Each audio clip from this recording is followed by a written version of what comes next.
A világon 600 millió embernek van autója.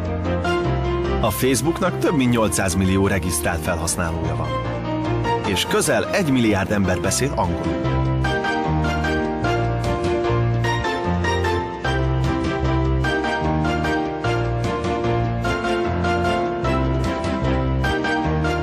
De van valami, ami még inkább közös bennünk.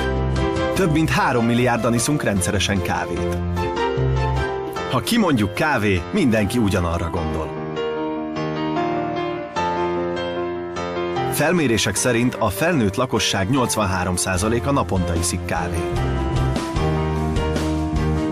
Van, aki az instant kávét szereti, és van, aki a lattéért van oda, de az biztos, hogy életünk, napi rutinunk része.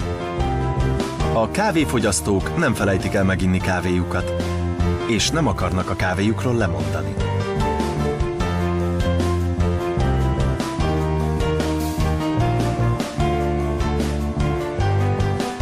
Nem is kell.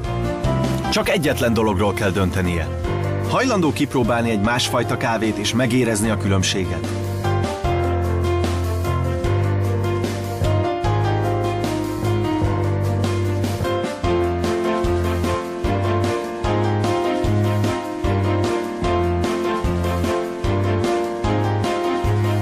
Egy biztos.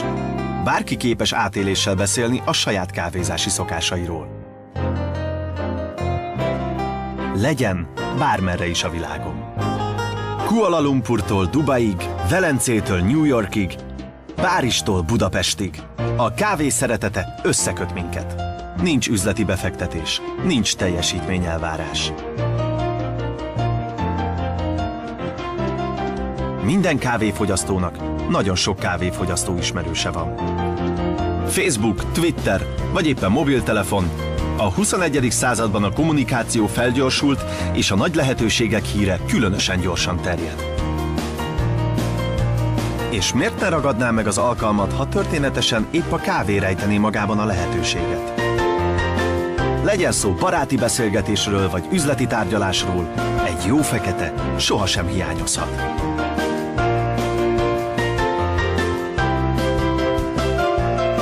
Csatlakozzon ön is a 3 milliárd kávéfogyasztó azon részéhez, akik a kávéban felismerik a lehetőséget. Hisz miért ne részesedne ebből a forgalomból?